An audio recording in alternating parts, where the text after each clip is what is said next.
The Microsoft Surface Pro 4, the official tablet of Windows 10, or maybe Windows 11, maybe they're planning ahead.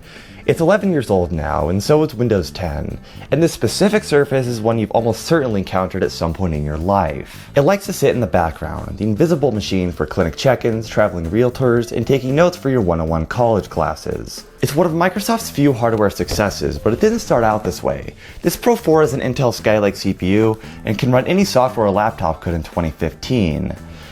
This thing, however, is not that. But I think it's an important part of the discussion because it should have indicated the direction Windows was going to go. The Surface RT released in 2012, and it was Microsoft's competitor to the iPad. It had 2 gigs of RAM, 32 or 64 gigs of storage, of which mine is the former, and it runs Windows 8. Man, I miss this.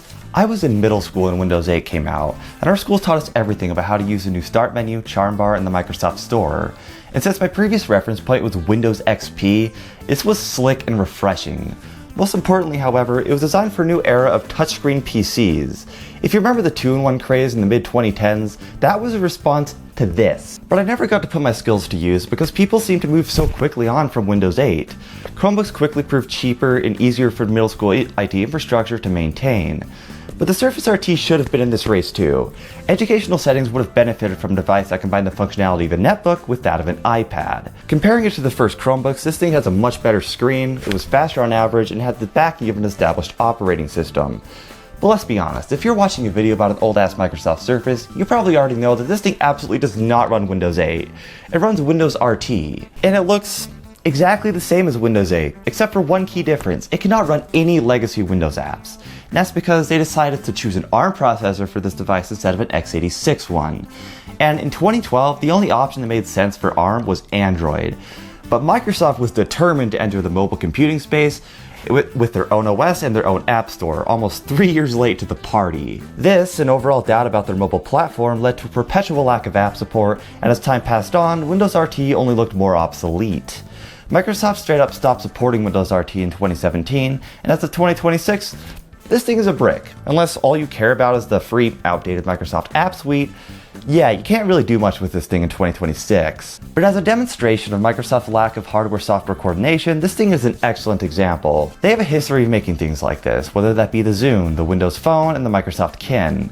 But while all those products are lost to time, the Microsoft Surface is not. They saved the device by making the obvious choice. Competing with the iPad was just a bad idea. People had no interest in Microsoft's mobile operating systems, and consumers increasingly just wanted a laptop in tablet form. That's what the Surface Pro with the x86 processor ended up being, albeit with several shortcomings. But just the ability to run standard Windows applications was enough to cement its demand in the development of future models.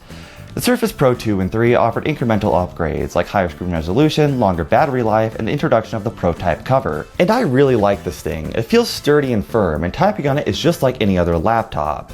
If you hadn't noticed, the keyboard on the Surface RT is a bit unusual. It has no physical key switches, and it's a bit like the Lenovo Yoga Book in that regard, in that you have to type by memory alone. But while the Surface RT feels like a tablet with a keyboard case, the Surface Pro 4 feels like a fully formed device, if you know what I mean.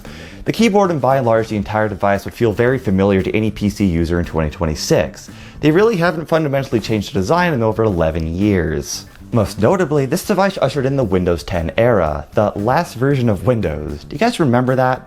It may seem minor, but Windows 11 came out 5 years ago at this point, and you can't get updates for 10 unless you pay, or are an enterprise customer. This device is from a time where Microsoft saw a huge reversal. They saw that their old strategy wasn't working, and they genuinely wanted to do something with Windows 10 to make it stand out. Yes, it still spied on you, and yes, it ran like shit on low-end hardware, but it was authentic about its purpose. It was easy enough to ignore mixed reality, the Microsoft Store, and you could even set up your device without any internet. You truly don't know what you've lost until it's gone. But as time moves on like it always has, most PCs run Windows 11 now, and hell, so does my Surface.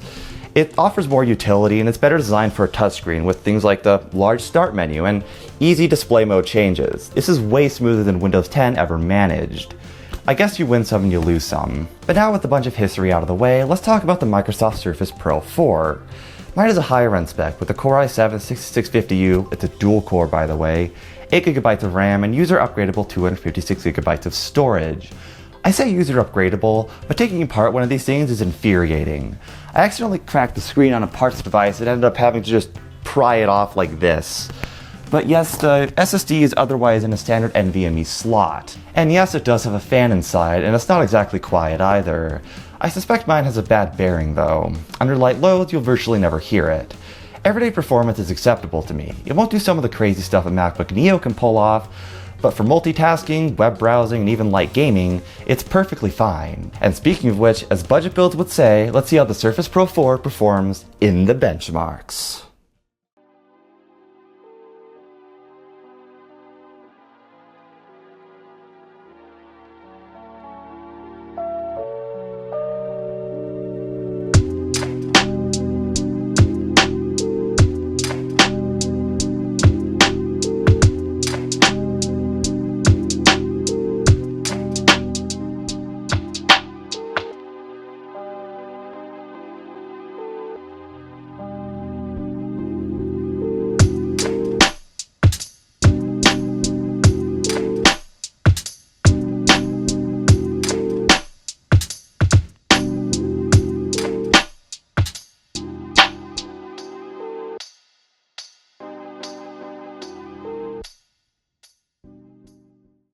I got this device because of its excellent value. For just $70, I got a slightly beat up Microsoft Surface Pro 4 with a bright spot on the screen and an obviously degraded battery.